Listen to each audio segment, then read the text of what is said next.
What is up, guys? Welcome to Muddybeards 4x4. Today I'm going to show you how to make a double shear Pitman arm for free.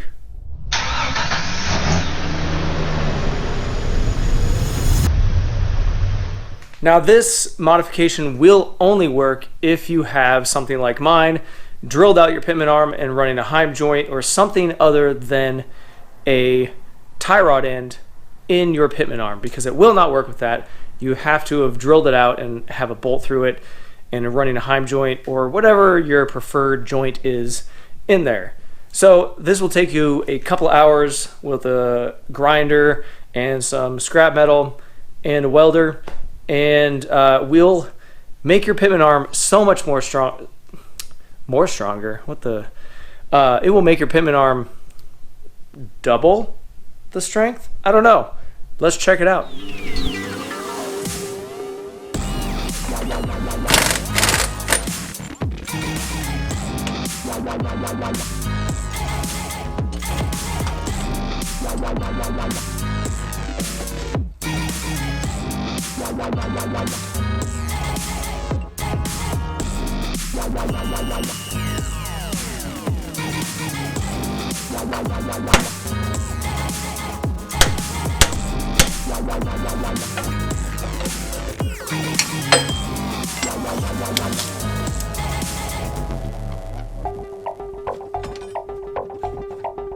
Now with the Pitman arm off of the Jeep, you can now see this is just how it's set up in the Jeep. So my plan is to take some of this scrap metal that I have laying around so all of the stress isn't on right here on this bolt, on the top of the bolt.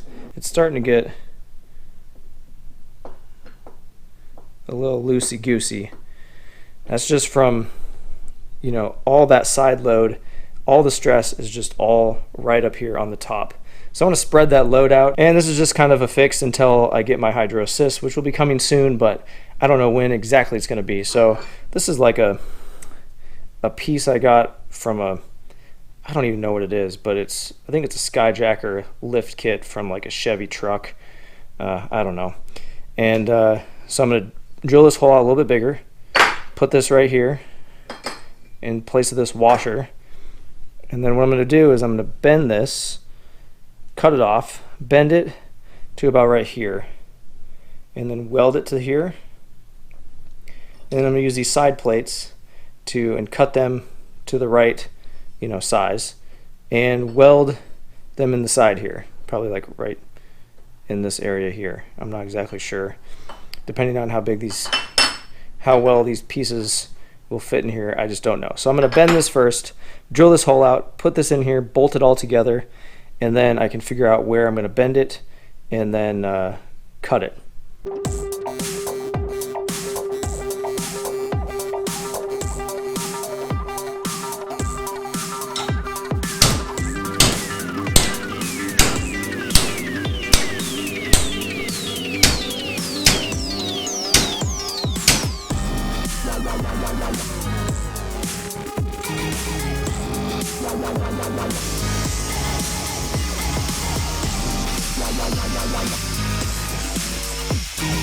This thing is cut off at a good length, but you can see right here as this is curved a little bit. So I'm going to grind the center section out of it. Just going to mark kind of right there to like there. I'll just kind of grind out the center so it'll sit down a little bit better on here.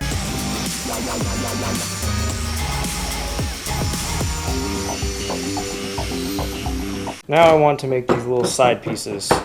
So I'm just going to do it on cardboard. You can see I can set it up here, just get a general idea of where I want it, and then just mark it with a pen. The piece that we need to cut out for this side, and it should be absolutely identical on the other side. So we need two of these. I'll just cut it out with scissors.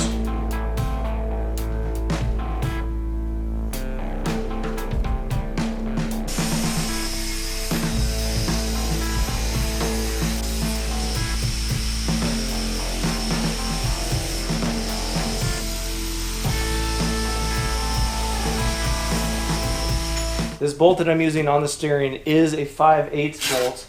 It's a pretty big guy, and so I'm going to have to drill this out to 5/8, and I'm going to be using a step bit.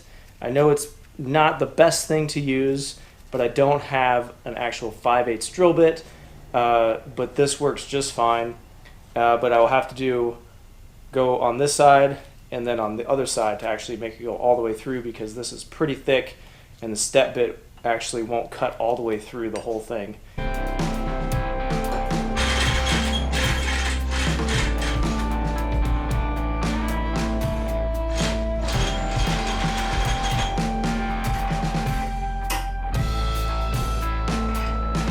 I found that a high quality flap disc is your best bet when cleaning up your material to prep it for welding. So now I can see I got it nice and clean all the way throughout here. All my surfaces that I'm going to be welding on are all cleaned up, including both of these sides here. And we are ready for welding. Before I head over to Robbie's, I do have to tell you I am not a welder. I'm an amateur at best, but I get it done, and I've never had any welds break on me. They might not be pretty, but they always work, and I've never had any problems with my weld. That being said, also, I don't know a ton about the different types of metals and bimetals and cast and stainless and all this. I don't know a lot about it, but I do know on this here, I have 2 different types of metals, and this Pitman Arm is, I've heard it called different things. It's cast steel, stamped steel, a bimetal. It's basically not just straight steel. It has multiple different types of metals in it. When it's cast is, I think, and these other pieces are basically just steel. And I do know that they heat and cool at different rates because of the different types of metal that are in there. So if you're welding just straight, steel onto like a cast or a bimetal, or like I'm doing here, the proper way to do this would be to heat this up 400 or 500 degrees, get it nice and hot. Before you start welding on it, weld on it, wrap in welding blankets, put it in a bucket of sand, something like that, to slow the cooling process down, and let it sit overnight. I do have experience in that because I welded my front axle, the truss, on the housing, and that's a similar metal. It's like a cast steel, and once it got warm, I don't know what the temperature was, but once it got hot, and after welding on it for a little bit, it welded so much better, and it penetrated a lot better into the metal. And that front truss in there, I've never had any problem with it. It's never cracked, it's never broken.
Okay guys, so the audio decided to not work on some of the footage I took right after I came back of the Pitman Arm before I had painted it and made it all nice so you could see the welds and everything.